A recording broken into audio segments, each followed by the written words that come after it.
Hello everyone, स्वागत है आप सभी का आपके अपने YouTube channel JP sir math 1729। Dear friend, आज हम बात करेंगे फिजिक्स की तैयारी कैसे करें ताकि बोर्ड परीक्षा में 90+ मार्क्स आए।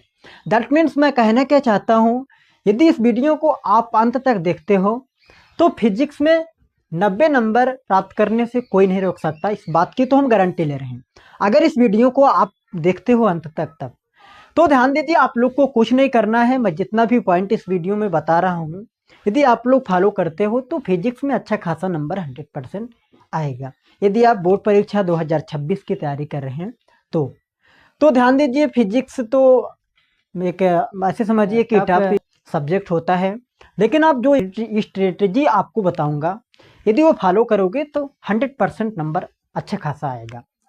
डियर फ्रेंड, यदि आप कक्षा 11th में है या फिर 10th में है या फिर IIT JEE NDA जैसे इंट्रेंस की आगे आप तैयारी करना चाहते हैं या फिर आगे आप बहुत फिजिक्स को बहुत हाई लेवल तक लेकर जाना चाहते हैं, तो ध्यान दीजिए, फिजिक्स की जो कम्प्लीटली तैयारी होती है वो 3 स्टेप पर होती है। आप चाहे IIT तक ही क्यों न चले जाएं, आप NDA की तैयारी करो, आप एयरफोर्स की तैयारी करो या आप नीट की तैयारी करो, तो मैं मानता हूं कि फिजिक्स की कंप्लीटली जो तैयारी होती है वो 3 स्टेप पर ही होती है। 3 स्टेप पर होती है। 3 स्टेप तो वैसे 3 स्टेप से होती है, लेकिन बशर्ते मैं आप लोग को लगभग इस वीडियो में 4 से 5 स्टेप बताऊंगा, जो कि यदि आप फॉलो करते हो तो फिजिक्स में केवल आप अच्छा खासा नंबर लाने के उद्देश्य ही नहीं रहेगा, बाकी आगे भी आपको बहुत अच्छा खासा मदद करेगा। तो ध्यान दीजिए, यदि आप कक्षा 12 में पढ़ते होंगे तो आप देखते होंगे फिजिक्स की स्पेशली 3 स्टेप पर तैयारी होती है। जो पहला स्टेप आपका होता है वो पहला स्टेप आपका होता है पूरा का पूरा थ्योरी। पूरा का पूरा क्या होती है डियर स्टूडेंट? पूरा का पूरा थ्योरी, ये पहला स्टेप। पहला स्टेप आपका क्या होती है? थ्योरी।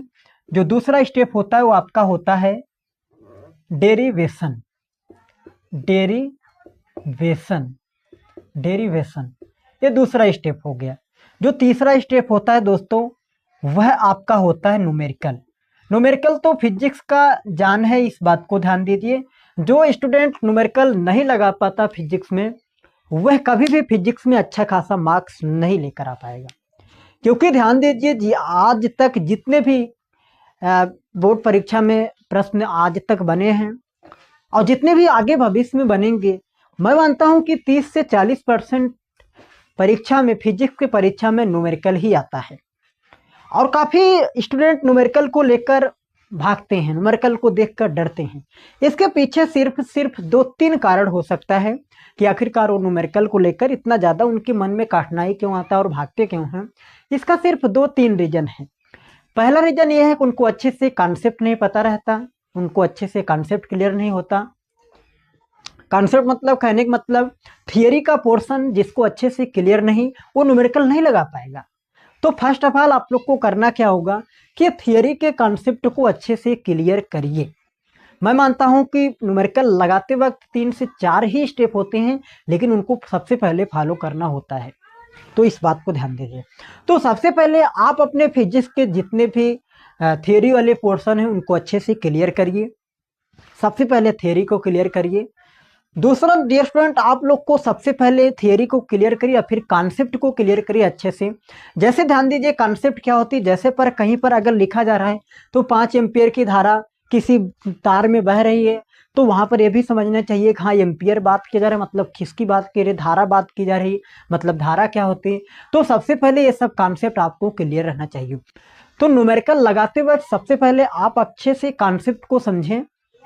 दूसरा आपका जो आता है दोस्तों, वह होता है डेरिवेशन।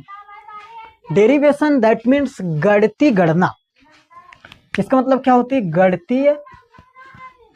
गणितीय गणना कहें या फिर इसी को कहते हैं गणितीय सूत्र। गणितीय सूत्र गणितीय सूत्र डेरिवेशन का मतलब ही होता है डियर स्टूडेंट की सूत्र की प्राप्ति। तो पहला स्टेप आपका थियरी, दूसरा आपका क्या होगा? डेरिवेशन। डेरिवेशन वही जैसे आपने पढ़ा होगा, अच्छी स्थिति में विद्युत क्षेत्र की तीव्रता E बराबर 1/4 pi epsilon not 2P/R Q. तो वैसे ही करके आप लोग को क्या करना होगा, यहाँ पर पढ़ना होगा। तो इस बात को ध्यान दीजिए। दूसरा आपको क्या है कि डेरिवेशन गणितीय सूत्र प्राप्त करना आपको आना चाहिए। मैं मानता हूँ कि बोर्ड परीक्षा में हर साल लगभग 2 से 3 या 3 4 प्रश्न आ ही जाता है गणितीय गणना पर, मतलब डेरिवेशन पर। तो इस बात को ध्यान दीजिए, चाहे वो ऑप्टिक्स फिजिक्स हो, चाहे वो आपका इलेक्ट्रोस्टैटिक्स फिजिक्स हो। मैं मानता हूं कि पेपर बने तो इसमें दो प्रश्न आ ही जाता है कि अच्छी स्थिति में विद्युत क्षेत्र की तीव्रता ज्ञात करो, या कूलाम का नियम का सत्यापन करो, या प्रूफ करो, या आगे आपको लेंस की फार्मूला को पूछ लेगा। तो मैं मानता हूं कि डेरिवेशन लगभग पूछ लेता है, इस बात को ध्यान दीजिए। जो तीसरा आपका सबसे महत्वपूर्ण वर्क होता है, मैं कहूं तो this is heart of physics. This is heart of physics, that means numerical physics की आत्मा है या फिर हृदय है। इस बात को ध्यान दीजिए। कैसे हृदय है, आप ध्यान दीजिए। अभी तक जितने भी पेपर हुए हैं सब पेपर को उठा लीजिए।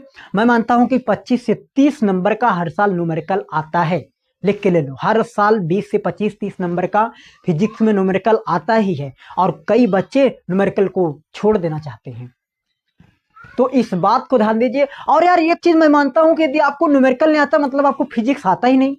आप थियरी में, मान लीजिए आप थियरी में बहुत 30 मार्क हाँ है, न्यूमेरिकल आई नहीं रहा है, तो मतलब क्या है, फिजिक्स से जो कंप्लीटली तैयारी होती है दोस्तों ना, वो आपका होता है न्यूमेरिकल पर ही होता है। आप आईआईटी जेईई का तैयारी करो तो वहां पर पता चल जाएगा, वहां पर थियरी का पोर्शन कभी पूछता ही नहीं।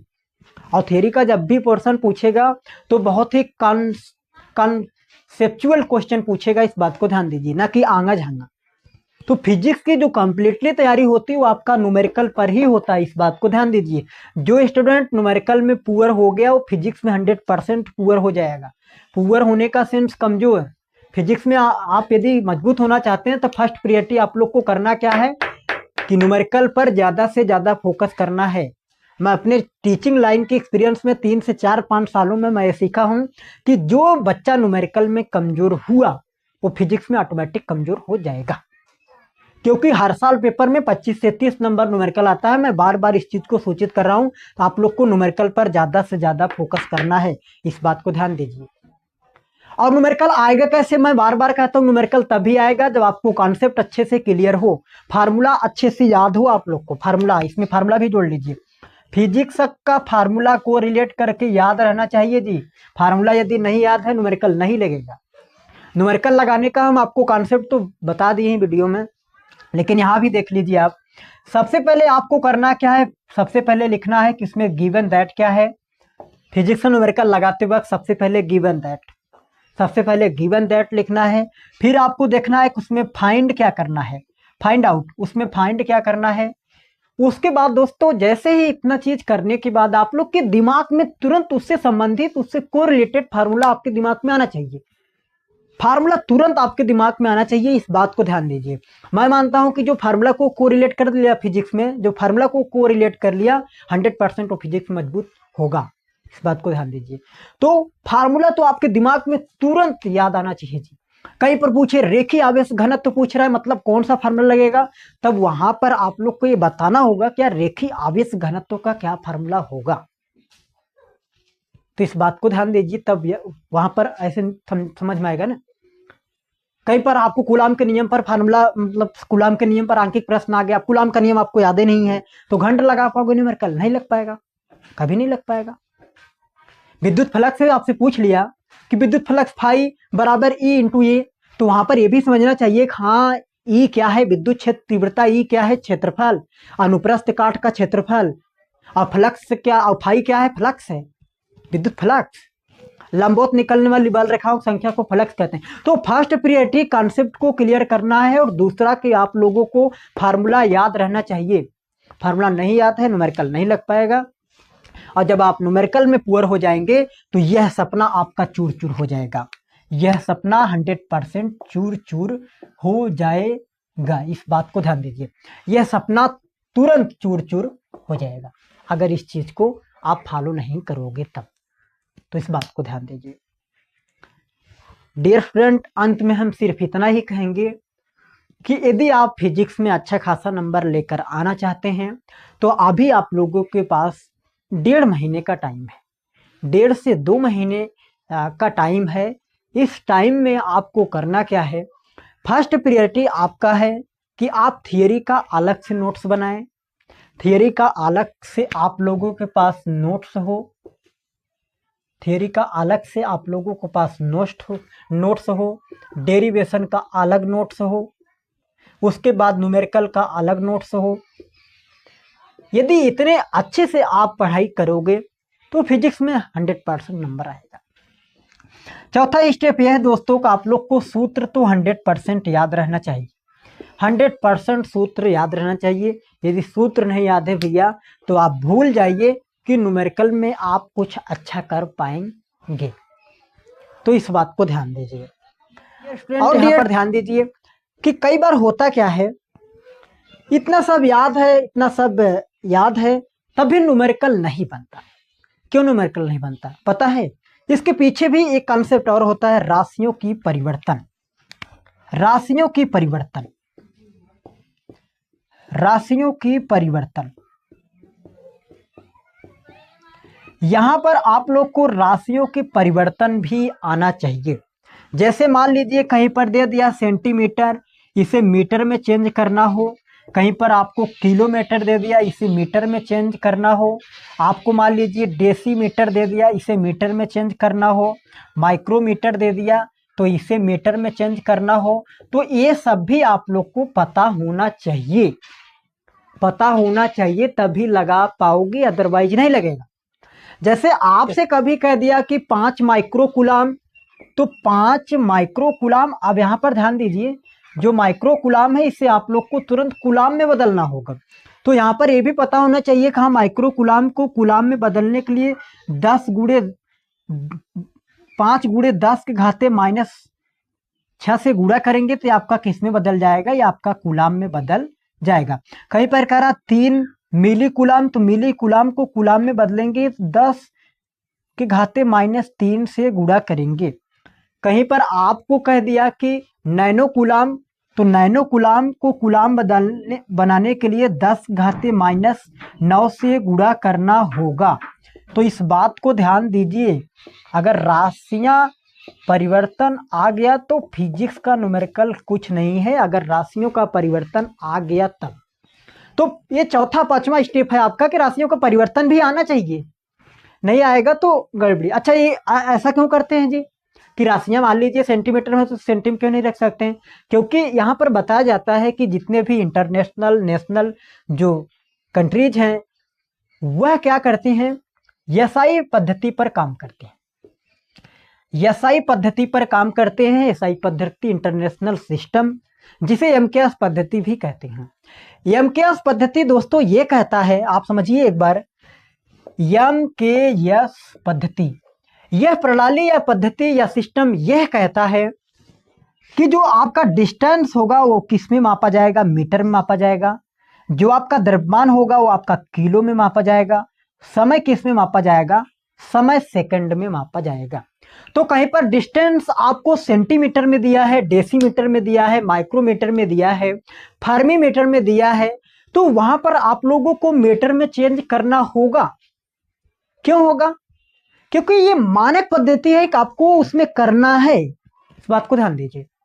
अच्छा ऐसा क्यों होता है, ऐसा पद्धति क्यों? क्योंकि ध्यान दीजिए, अब मान लीजिए कोई लड़का अमेरिका का है, कोई लड़का आप यूएसए का है, और कोई आपका क्या है, इंडिया का है, इंडिया। तो मान लीजिए अब इंडिया वाला आपका किस में काम कर रहा है, आपका एमकेएस पर काम कर रहा है, और जो अमेरिका वाला है दैट मीन्स यूएसए वाला है वो आपका काम कर रहा है आपका सीजीएस पद्धति पे। अब यहाँ पर मान लीजिए कोई सवाल है, वो भारत का लड़का मान लीजिए एमकेएस पद्धति पर लगा रहा है और वही अमेरिका वाला सीजीएस पर लगा रहा है, तो न्यूमेरिकल का आंसर मैच नहीं खाएगा। जाहिर सी बात है, क्योंकि अलग अलग पद्धति पर जब दोनों लोग काम करेंगे तो वहां पर आंसर मैच नहीं करेगा। तो इससे बहुत प्रॉब्लम आता था। अब अमेरिका वाला सीजीएस पर काम कर रहा है, भारत वाला एमकेएस पद्धति पर काम कर रहा है, तो यहाँ पर प्रॉब्लम होता था। तो इस प्रॉब्लम को दूर करने के लिए सन 1869 ईस्वी में फ्रांस के सेवरस नामक जगह पर 1869 ईस्वी को फ्रांस के सेवरस नामक जगह पर एक सम्मेलन हुआ। सेवरस सम्मेलन हुआ। यह सम्मेलन में बताया गया कि अब से जितने भी कंट्रीज, मतलब 1869 ईस्वी के बाद, यहाँ पर सम्मेलन में बताया गया कि अब से जितने भी कंट्रीज होंगे वो सभी एसआई यूनिट पर काम करेंगी। दैट मीन्स एमकेएस प्रणाली को फॉलो करेंगी, और तब जाके यह मानक पद्धति विकसित हुई, और यहाँ पर आज भी लोग एमकेएस को ही फॉलो करते हैं। तो इसीलिए हम आपको कह रहे हैं कि राशि परिवर्तन में ध्यान देना है, कि डिस्टेंस आप लोग को मीटर में रखना है, द्रव्यमान आप लोग को किलो में रखना है, और टाइम हमेशा किस में रखना है, सेकंड में रखना है। तो इस बात को ध्यान दीजिए। यदि आप इतना रूल फॉलो करते हो तो मैं नहीं मानता फिजिक्स में अच्छा नंबर लाने से कोई आपको रोक सकता है। तो डियर स्टूडेंट, आज के लिए इतना ही, मिलेंगे किसी अगले लेक्चर में।